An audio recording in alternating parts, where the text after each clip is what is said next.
Pierre Bouillet est avec nous, notre spécialiste police-justice sur Europe 1 et sur CNews. Je rappelle que plusieurs centaines de personnes se sont réunies cet après-midi à la mosquée de la Grande Combe lors d'une prière mortuaire en mémoire d'Aboubacar Cissé, ce jeune Malien de 21 ans qui a été tué dans cette mosquée vendredi dernier.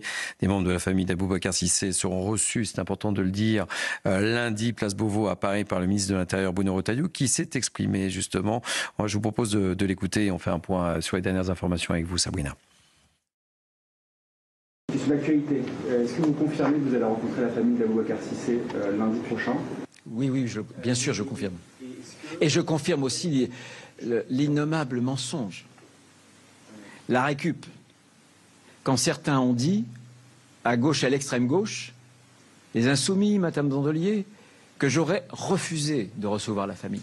Faux et archi-faux. Vous vous rendez compte qu'on soit capable de mentir, effrontément? Faites votre enquête, d'autres l'ont fait d'ailleurs, sur la mort d'Aboubacar Cissé pour uniquement un petit profit politicien. C'est scandaleux. Cette rencontre, elle se fait à votre demande ou à la demande de la famille? À ma demande. Hein.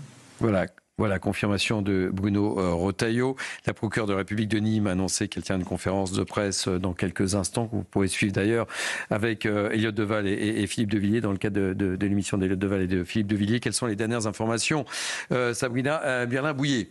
Oui, donc une conférence de presse tenue par la procureure de Nîmes, Cécile Jansac, à partir de 19h sur notre antenne.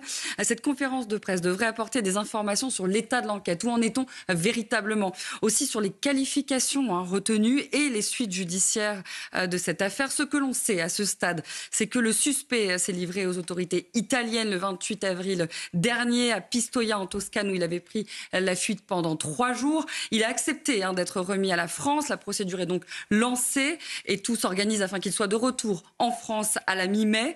Je vous rappelle qu'il est accusé d'avoir tué de plusieurs coups de couteau Aboubacar Cissé, un jeune Malien de 22 ans, le 25 avril dernier, alors que celui-ci priait dans la mosquée de la Grande Combe dans le Gard.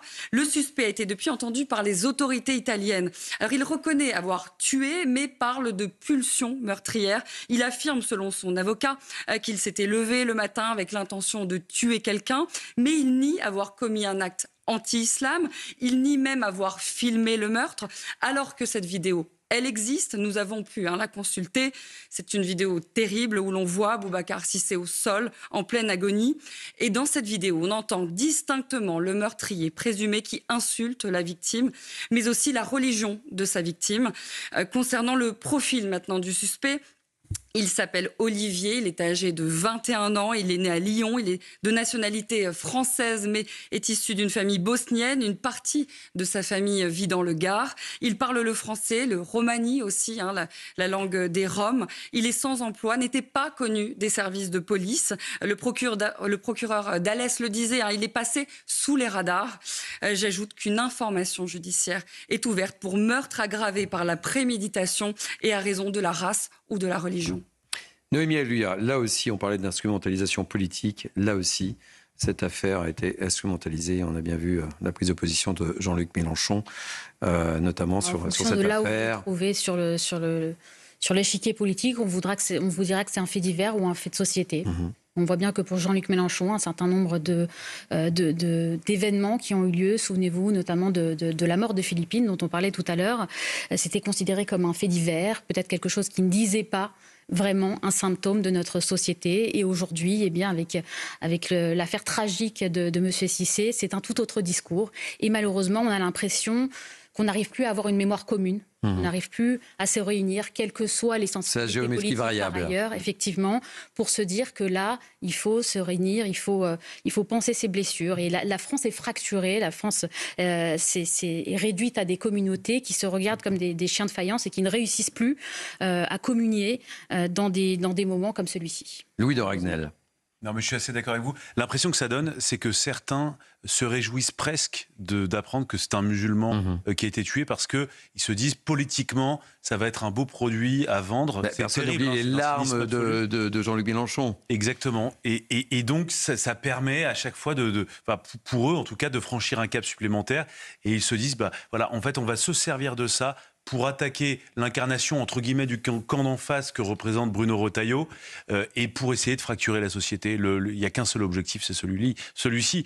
Et ce qui est terrible, c'est que ceux qui prétendent vouloir faire ça au nom de la défense de la famille de la victime, c'est un dévoiement total de la mémoire de la mort de quelqu'un. Enfin, c'est ce qu'il y a de plus déshonorant, de plus dégradant, de plus méprisant à l'égard de la vie humaine que de faire ça. Et ça dit beaucoup de la fracturation de la France que vous évoquiez, et les uns et les autres. Nathan Dever et Noémie, vous vouliez apporter Noémie Alioua et Nathan Dever rapidement. Je me souviens du communiqué de la France Insoumise qui affirmait que la France et l'Assemblée nationale avaient fait une minute de silence pour Mireille Knoll. Or, c'était faux. Et donc, on voit bien aussi à quel point c'est instrumentalisé pour dresser les Français les uns contre les autres.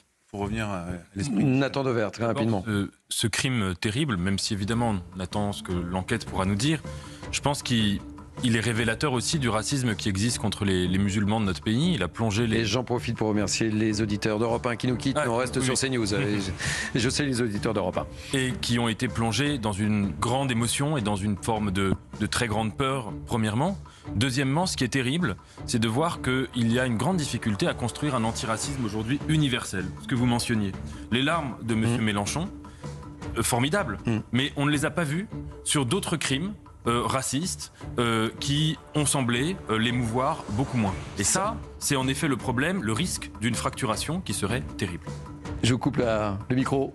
C'est la fin de ce Punchline Week-end. Merci les amis de m'avoir accompagné ce soir. Dans quelques instants sur Europe 1, Pascal de la Tour du Pin, et sur CNews, Philippe de Villiers et Le Deval et Geoffroy Lejeune avec en direct la conférence de presse de la procureure de la République de Nîmes. Bye bye. Belle soirée sur nos deux antennes.